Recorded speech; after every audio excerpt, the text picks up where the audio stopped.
ਅਸੀਂ ਅੱਜ ਇੱਕ ਰਚਨਾ ਕਰਾਂਗੇ ਕਿ ਇੱਕ ਦਿੱਤੀ ਹੋਈ ਰੇਖਾ ਉੱਤੇ ਸਥਿਤ ਇੱਕ ਬਿੰਦੂ ਤੋਂ ਹੋ ਕੇ ਲੰਬ ਖਿੱਚਣਾ। ਇੱਕ ਰੇਖਾ L ਲੈਂਦੇ ਹਾਂ, ਉਸ ਉੱਤੇ P ਬਿੰਦੂ ਦਿੱਤਾ ਹੋਇਆ ਹੈ। ਫੁੱਟੇ ਦਾ ਇੱਕ ਕਿਨਾਰਾ ਰੇਖਾ L ਦੇ ਨਾਲ ਰੱਖਦੇ ਹਾਂ।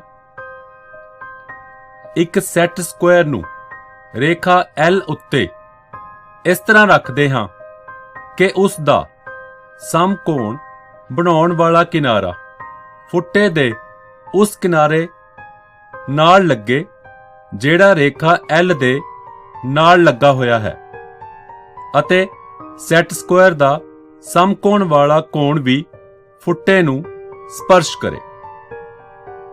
ਹੁਣ ਸੈੱਟ ਸਕੁਆਇਰ ਨੂੰ ਫੁੱਟੇ ਉੱਪਰ ਇਸ ਤਰ੍ਹਾਂ ਸਰਕਾਉਂਦੇ ਹਾਂ ਕਿ ਸੈੱਟ ਸਕੁਆਇਰ ਦਾ ਸਮਕੋਣ ਵਾਲਾ ਪਾਸਾ P ਬਿੰਦੂ ਉੱਪਰ ਆ ਜਾਏ। ਸੈੱਟ ਸਕੁਆਇਰ ਨੂੰ ਕੱਸ ਕੇ ਫੜੋ। ਸੈੱਟ ਸਕੁਆਇਰ ਦੇ ਸਮਕੋਣ ਦੇ ਦੂਸਰੇ ਕਿਨਾਰੇ ਦੇ ਨਾਲ ਰੇਖਾਖੰਡ PQ ਖਿੱਚੋ। ਤੁਸੀਂ ਦੇਖ ਸਕਦੇ ਹੋ ਕਿ ਇਹ PQ ਰੇਖਾ L ਉੱਤੇ ਲੰਬ ਹੈ। ਫੁੱਟੇ ਅਤੇ ਪ੍ਰਕਾਰ ਵਿਧੀ ਨਾਲ ਰੇਖਾ L ਉੱਤੇ ਬਿੰਦੂ P ਜੋ ਉਸ ਉੱਤੇ ਸਥਿਤ ਨਹੀਂ ਹੈ ਤੋਂ ਲੰਬ ਖਿੱਚਣਾ ਸਿੱਖਾਂਗੇ।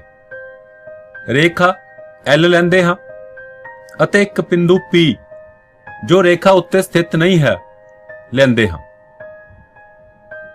P ਨੂੰ ਕੇਂਦਰ ਮੰਨ ਕੇ ਇੱਕ ਅਰਧ ਵਿਆਸ ਲੈ ਕੇ ਚਾਪ ਲਗਾਓ ਜੋ ਰੇਖਾ L ਨੂੰ ਦੋ ਬਿੰਦੂਆਂ A ਅਤੇ B ਉੱਤੇ ਕੱਟੇ। ਬਰਾਬਰ ਅਰਧ ਵਿਆਸ ਲੈ ਕੇ A ਅਤੇ B ਨੂੰ ਕੇਂਦਰ ਮੰਨ ਕੇ ਦੋ ਚਾਪਾਂ ਲਗਾਓ ਜਿਹੜੀਆਂ ਇੱਕ ਦੂਜੇ ਨੂੰ ਬਿੰਦੂ P ਦੇ ਦੂਸਰੇ ਪਾਸੇ Q ਉੱਤੇ ਕੱਟੇ। PQ ਨੂੰ ਜੋੜੋ ਤਾਂ ਸਾਨੂੰ ਰੇਖਾ L ਉੱਪਰ ਲੋੜੀਂਦਾ ਲੰਬ PQ ਪ੍ਰਾਪਤ ਹੋ ਜਾਵੇਗਾ। ਅਸੀਂ ਇੱਕ ਰੇਖਾਖੰਡ ਨੂੰ ਫੁੱਟੇ ਅਤੇ ਪ੍ਰਕਾਰ ਦੁਆਰਾ ਸਮਦੁਭਾਜਿਤ ਕਰਨਾ ਸਿੱਖਾਂਗੇ। ਅਸੀਂ ਇੱਕ ਰੇਖਾਖੰਡ AB ਲੈਂਦੇ ਹਾਂ। A ਨੂੰ ਕੇਂਦਰ ਮੰਨ ਕੇ ਪ੍ਰਕਾਰ ਦੀ ਸਹਾਇਤਾ ਰਾਹੀਂ ਇੱਕ ਚਾਪ ਲਗਾਉਂਦੇ ਹਾਂ।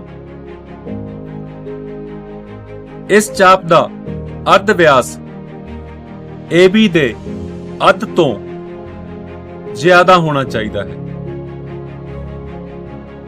B ਨੂੰ ਕੇਂਦਰ ਮੰਨ ਕੇ ਉਨੇ ਹੀ ਅਰਧ ਵਿਆਸ ਦੀ ਚਾਪ ਲਗਾਉਂਦੇ ਹਾਂ ਜੋ ਪਹਿਲਾਂ ਵਾਲੀ ਚਾਪ ਨੂੰ ਬਿੰਦੂ C ਅਤੇ D ਉੱਤੇ ਕੱਟਦੀ ਹੈ।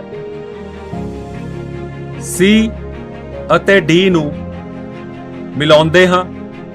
ਇਹ ਰੇਖਾਖੰਡ AB ਨੂੰ ਬਿੰਦੂ O ਤੇ ਕੱਟਦਾ ਹੈ ਤੇ ਬਿੰਦੂ O AB ਨੂੰ ਸਮਦੁਭਾਜਿਤ ਕਰਦਾ ਹੈ। ਬੱਚਿਓ, ਅੱਜ ਅਸੀਂ ਕੋਣ ਮਾਪਕ ਦੀ ਸਹਾਇਤਾ ਨਾਲ ਕੋਣ ਬਣਾਉਣਾ ਸਿੱਖਾਂਗੇ। ਮੰਨ ਲਓ ਅਸੀਂ 40 ਡਿਗਰੀ ਦਾ ਕੋਣ ਬਣਾਉਣਾ ਹੈ। ਇਸ ਦੇ ਲਈ ਅਸੀਂ ਇੱਕ ਰੇਖਾਖੰਡ AB ਲਵਾਂਗੇ। ਕੋਣ ਮਾਪਕ ਨੂੰ ਇਸ ਦੇ ਕੇਂਦਰ A ਉੱਤੇ ਇਸ ਤਰ੍ਹਾਂ ਰੱਖੋ ਕਿ ਇਸ ਦਾ ਸਿਫਰ ਵਾਲਾ ਕਿਨਾਰਾ AB ਦੇ ਅਨੁਸਾਰ ਹੋਵੇ। B ਦੇ ਕੋਲ ਸਿਫਰ ਤੋਂ ਸ਼ੁਰੂ ਕਰਦੇ ਹੋਏ 40 ਡਿਗਰੀ ਦੇ ਸਨਮੁਖ ਦਿਖਾਏ ਅਨੁਸਾਰ ਬਿੰਦੂ C ਅੰਕਿਤ ਕਰੋ। A ਅਤੇ C ਨੂੰ ਮਿਲਾਓ। ਕੋਣ BAC ਲੋੜੀਂਦਾ 40 ਡਿਗਰੀ ਦਾ ਕੋਣ ਹੈ। ਇੱਕ ਰੇਖਾ ਉੱਤੇ ਉਸ ਬਿੰਦੂ ਤੋਂ ਹੋ ਕੇ ਲੰਬ ਜੋ ਉਸ ਰੇਖਾ ਤੇ ਸਥਿਤ ਨਹੀਂ ਹੈ ਖਿੱਚਣਾ ਸਿੱਖਾਂਗੇ। ਫੁੱਟੇ ਅਤੇ ਸੈਟ ਸਕੁਅਰ ਵਿਧੀ ਨਾਲ ਇਹ ਲੰਬ ਖਿੱਚਾਂਗੇ। ਮੰਨ ਲਓ ਇੱਕ ਰੇਖਾ L ਹੈ ਅਤੇ P ਇੱਕ ਬਿੰਦੂ ਦਿੱਤਾ ਹੈ ਜੋ ਰੇਖਾ L ਉੱਤੇ ਸਥਿਤ ਨਹੀਂ ਹੈ। ਇੱਕ ਸੈਟ ਸਕੁਅਰ ਨੂੰ L ਉੱਤੇ ਇਸ ਤਰ੍ਹਾਂ ਰੱਖੋ ਕਿ ਉਸ ਦੇ ਸਮਕੋਣ ਦਾ ਇੱਕ ਕਿਨਾਰਾ ਰੇਖਾ L ਨੂੰ ਦਿਖਾਏ ਅਨੁਸਾਰ ਸਪਰਸ਼ ਕਰੇ। ਸੈਟ ਸਕੁਅਰ ਦੇ ਸਮਕੋਣ ਦੇ ਸਨਮੁਖ ਕਿਨਾਰੇ ਦੇ ਨਾਲ ਸਪਰਸ਼ ਕਰਦਾ ਇੱਕ ਫੁੱਟਾ ਰੱਖੋ। ਫੁੱਟੇ ਨੂੰ ਕੱਸ ਕੇ ਫੜ ਕੇ ਰੱਖੋ ਅਤੇ ਸੈਟ ਸਕੁਅਰ ਨੂੰ ਫੁੱਟੇ ਦੇ ਅਨੁਸਾਰ ਤਦ ਤੱਕ ਸਰਕਾਓ ਜਦ ਤੱਕ ਕਿ P ਦਾ ਸਮਕੋਣ ਵਾਲਾ ਦੂਸਰੇ ਕਿਨਾਰੇ ਨੂੰ ਸਪਰਸ਼ ਨਾ ਕਰਨ ਲੱਗੇ। ਸੈਟ ਸਕੁਅਰ ਦੇ ਇਸ ਕਿਨਾਰੇ ਤੋਂ P ਬਿੰਦੂ ਤੋਂ ਹੁੰਦੀ ਹੋਈ ਇੱਕ ਰੇਖਾ ਖਿੱਚੋ ਜਿਹੜੀ L ਨੂੰ M ਉੱਤੇ ਕੱਟਦੀ ਹੋਵੇ।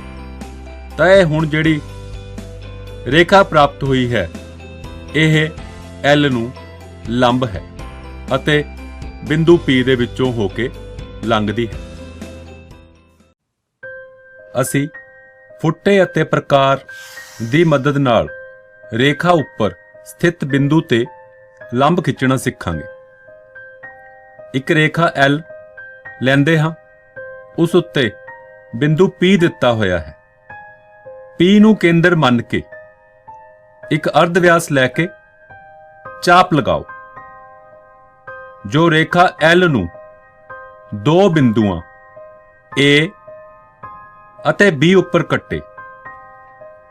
A ਅਤੇ B ਨੂੰ ਕੇਂਦਰ ਮੰਨ ਕੇ ਅਤੇ AP ਤੋਂ ਵੱਧ ਅਰਧ ਵਿਆਸ ਲੈ ਕੇ ਦੋ ਚਾਪਾਂ ਲਗਾਓ ਜੋ ਬਿੰਦੂ Q ਉੱਪਰ ਕੱਟਣ। PQ ਨੂੰ ਮਿਲਾਓ। ਇਹ PQ ਰੇਖਾ ਉੱਪਰ ਲੰਬ ਹੈ।